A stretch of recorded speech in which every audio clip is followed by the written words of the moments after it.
So hey guys, welcome to my channel. If you're new here, my name is Millie, and if you're my returning subscriber, hello guys. Happy Mother's Day. And yeah guys, I just been have been to a confirmation party, and guys, I wanted to ask some of you, do you do the same thing in your country? Because where I come from, we don't do these confirmation parties. Maybe they have started that, but when I left Uganda for over 20 years ago, we never did that. You went to the church and then I think you came home and just had some something to eat, and that was it. But here in Denmark, it's a really big party. The gifts, you know, these kids, they get a lot of gifts, and I'm talking like some kids getting like up to more than 50,000 even in Danish krona. You know, it depends on the family you are, but people do give gifts, and yeah, it is different from where I come from, but that's not what I came to talk about. And guys, I'm loving my hair today. It's so soft, and because I tried out some new products, and I'm really loving these products, guys. I will leave the name of the products here, because if you're living in America, you should be able to get these products. They're really nice. My hair has never felt so soft, and I'm not paid, you know, anything. I just saw somebody talking about these products and I decided to try them. But guys, today I wanted to talk about what you should do when people treat you badly, because I feel like most of the time when people treat us bad, we try to make excuses for them, and I think I'm guilty of doing that. I don't do that anymore. I think as we age, we learn how to remove people from our lives very quickly. I think we stop excusing bad behaviors, but this comes with age, because I think when I was young, I would make excuses for people. I made excuses for some people, and I was like, wow, I have been making excuses for you over 10 years. And then I think when I passed like 40, I started like 40 there, I started to saying no.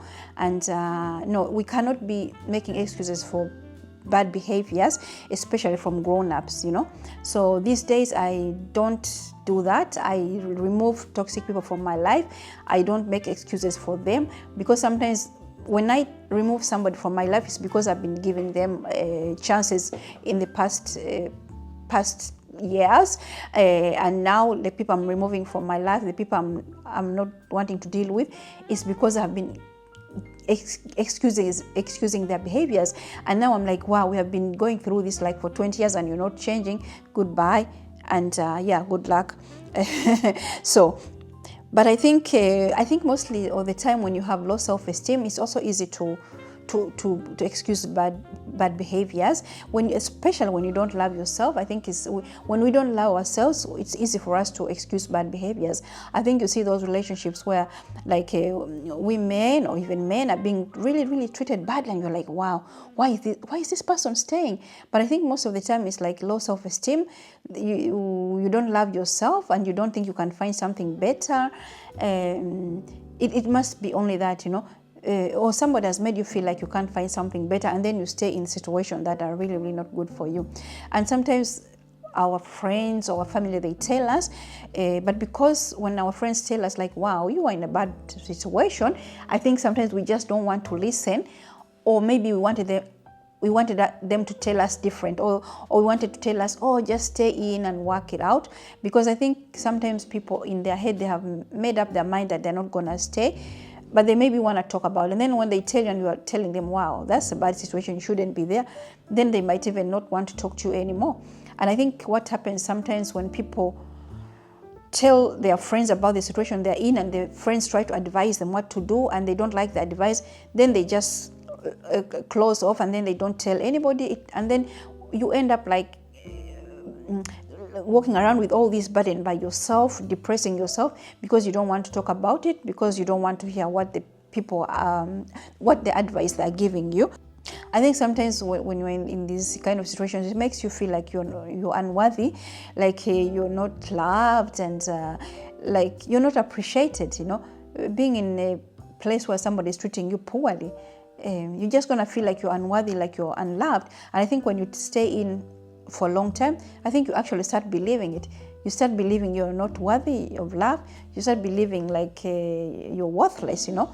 So I think when you're in situations like this, you have to look at yourself, because I think we are in this life, we are all worthy of being loved. We are all worthy of being treated kindly.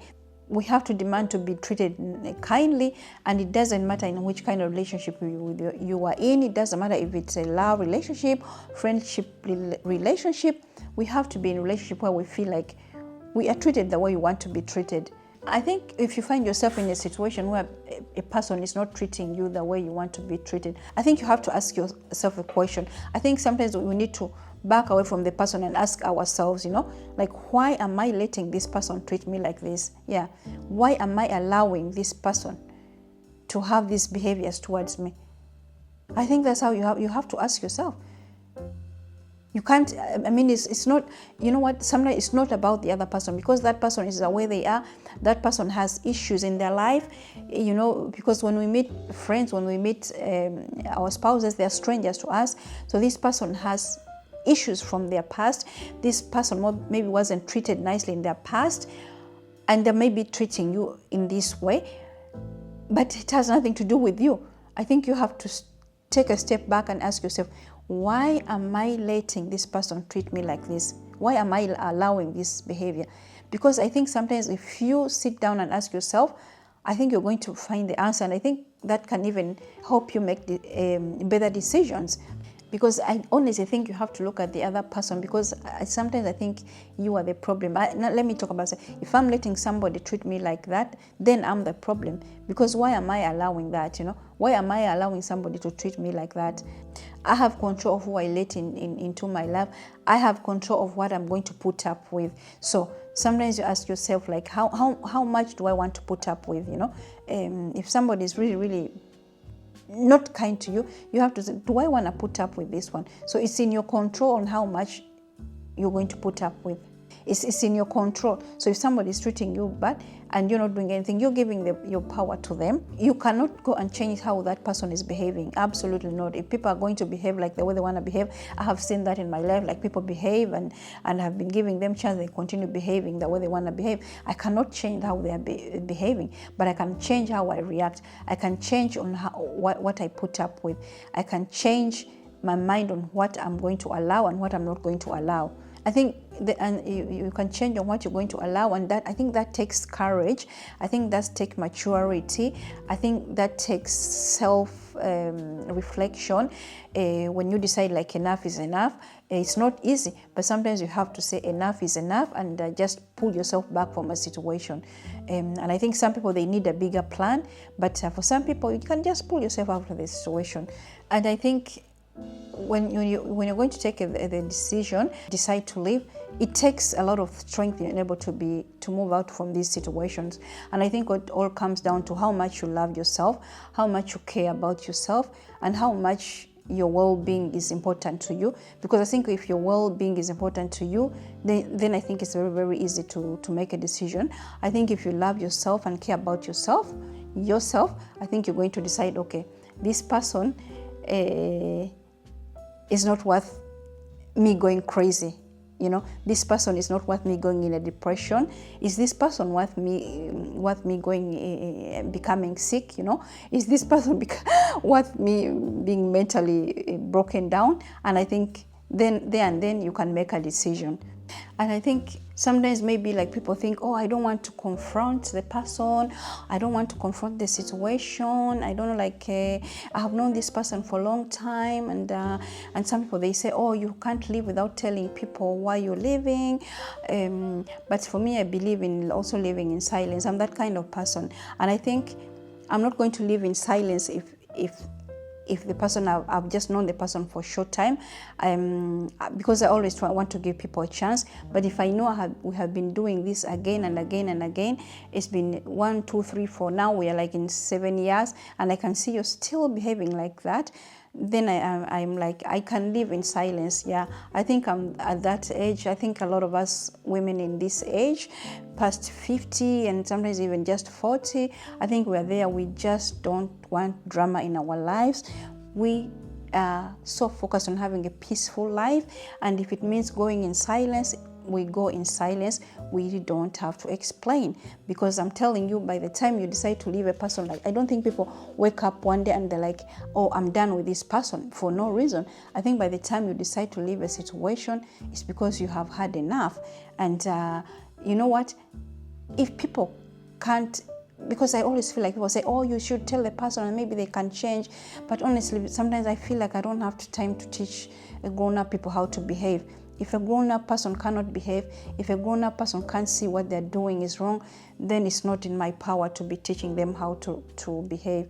Then I'm going to live in silence. So I think, guys, I'm going to end the video here, but I think I'm going to end it by saying, if you are in a situation and somebody is treating you not nicely, somebody is not being kind to you, and you go to bed crying and you're miserable, but you're still there, ask yourself, why?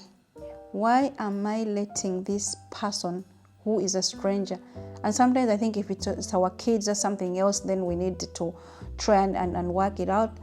But for me, even family, if people are treating me not nicely, I am not staying in those situations. So ask yourself, why am I letting this person, a stranger, somebody I never knew in my life, I have known this person for a year, 2, 3 years, why am I letting them treat me so unkind? Would I let another friend of mine be treating like that? Would I accept it if I saw it happen for another person? Why, if you see another friend being treated badly, you might think it's bad, but when it comes to you, you accept it. Why? Why would you accept somebody to treat you bad? Why hate yourself? For me, I feel like if you allow somebody to treat you very unkindly, then you don't like yourself. Because if you like yourself, I think you wouldn't let that happen. You will leave the situation. So remember, guys, I said we are not trees. If we are unhappy in situations, we have to move. But ask yourself that question, guys. I'm going to leave it here, but I hope you enjoy the video and stay tuned for more videos like this.